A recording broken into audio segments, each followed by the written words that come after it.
Hello दोस्तों, English literature I read for you पर आपका स्वागत है। आज हम बात करने वाले हैं अल्फ्रेड लॉर्ड टेनिसन की एक बहुत ही खूबसूरत रचना ब्रेक ब्रेक ब्रेक। इस वीडियो को स्टार्ट करने से पहले हमारी एक रिक्वेस्ट है, अगर आपने हमारे चैनल को सब्सक्राइब नहीं किया है दोस्तों तो प्लीज़ हमारे चैनल को सब्सक्राइब कीजिए, लाइक कीजिए और बेल आइकन को दबाइए ताकि आपको सभी नोटिफिकेशन टाइम पर मिलते रहे और आप कोई भी वीडियो मिस ना करें। तो चलिए वीडियो को स्टार्ट करते हैं। अल्फ्रेड लॉर्ड टेनिसन जो है वो एक विक्टोरियन पोएट माने जाते हैं और अगर हम उनके लाइफ स्पैन की बात करें तो 1809 से 1892 तक उनका लाइफ स्पैन है और उन्हें रिप्रेजेंटेटिव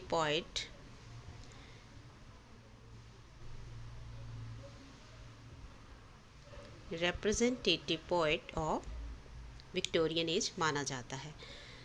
तो अब इस वर्क के बारे में बात कर लेते हैं। ब्रेक ब्रेक ब्रेक एक एलेजी है। जैसा कि आप सभी जानते हैं कि एलेजी जो होती है एक शोक गीत होता है जो कि किसी की मृत्यु के बाद उसकी याद में लिखा जाता है। तो ये जो वर्क है, ये जो पोएम है, ये जो अल्फ्रेड लॉर्ड टेनिसन है उन्होंने लिखी थी अपने friend Arthur Henry हालम।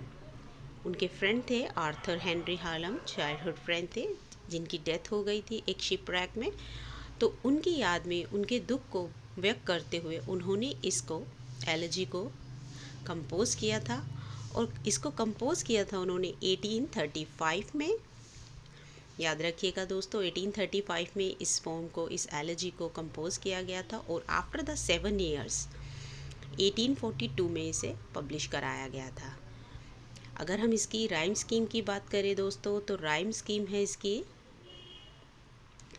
A B A B. तो चलिए वीडियो को स्टार्ट करते हैं और लाइन बाय लाइन इसकी एक्सप्लेनेशन करते हुए चलते हैं, अच्छे से समझते हुए चलेंगे दोस्तों। जो टेनिसन है वो कहते हैं ब्रेक ब्रेक ब्रेक, तोड़ो तोड़ो तोड़ो। अब वो किस चीज़ को तोड़ने को कह रहे हैं? On the O thy cold grey stones O sea. वो सी को एड्रेस करते हुए, समुद्र को एड्रेस करते हुए कहते हैं कि तुम अपनी तेज़ बहाव से, अपनी लहरों से ये जो किनारे पर बड़े बड़े पत्थर, चट्टाने या पत्थर पड़े हुए हैं इनको तोड़ दो।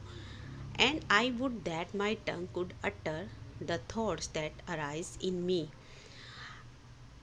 अभी वो जो थे सी को एड्रेस कर रहे थे कि अपनी लहरों से, अपने पानी के बहाव से, उसकी तेज़ ताकत से जो थे है तुम कोल्ड ग्रे स्टोन्स, ये जो गड़े बड़े पत्थर पड़े हुए हैं इनको तोड़ दो। And I would that my tongue could utter the thoughts that arise in me. और वो कहते हैं और शायद मैं अपनी ज़बान, मेरी जो टंग है, मेरी जो जीवा है, जीभ है, मैं उससे कुछ शब्द भी कहना चाहता हूँ।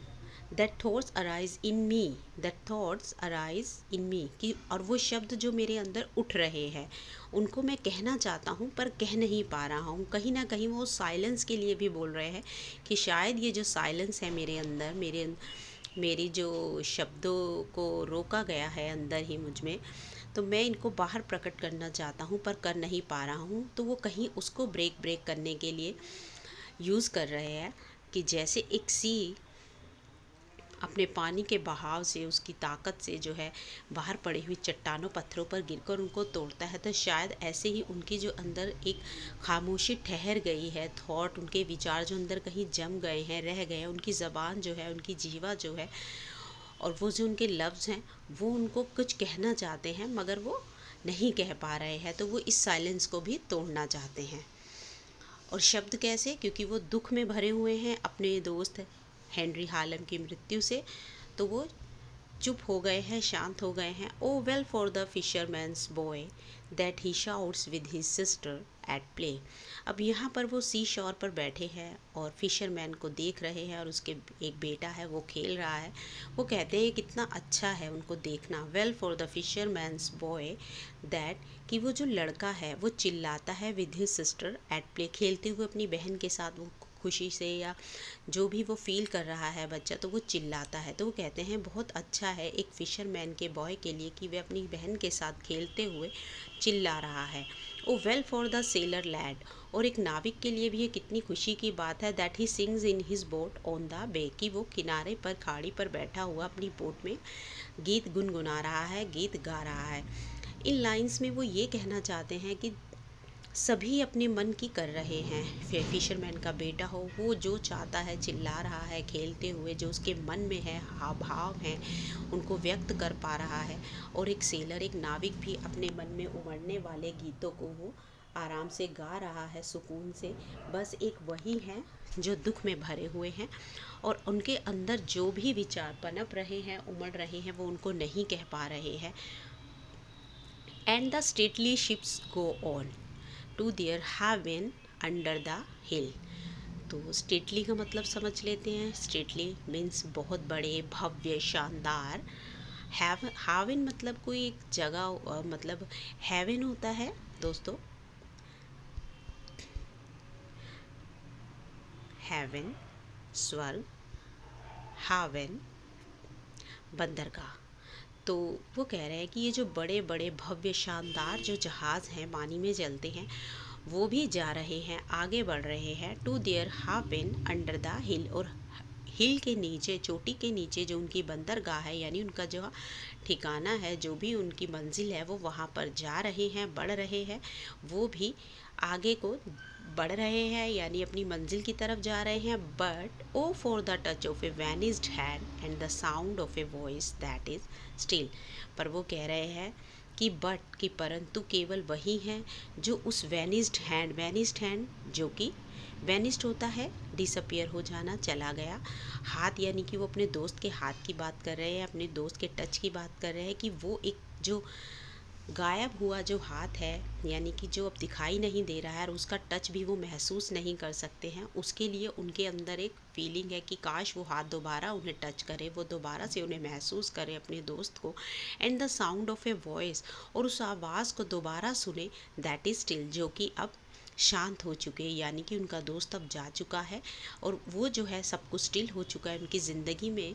हालांकि और जो चाहे शिप्स हैं, चाहे बच्चे हैं, चाहे नाविक है, सब अपनी ज़िंदगी में आगे बढ़ रहे हैं, अपने मन की भावनाओं को व्यक्त कर रहे हैं, मगर वो अपने दोस्त के दुख में डूबे हुए हैं और उनको वापस से उस जो टच है उसको वो महसूस करना चाहते हैं पर नहीं कर सकते हैं। उस आवाज़ को वो दोबारा सुनना चाहते हैं पर वो आवाज़ अब हमेशा के लिए शांत हो गई है।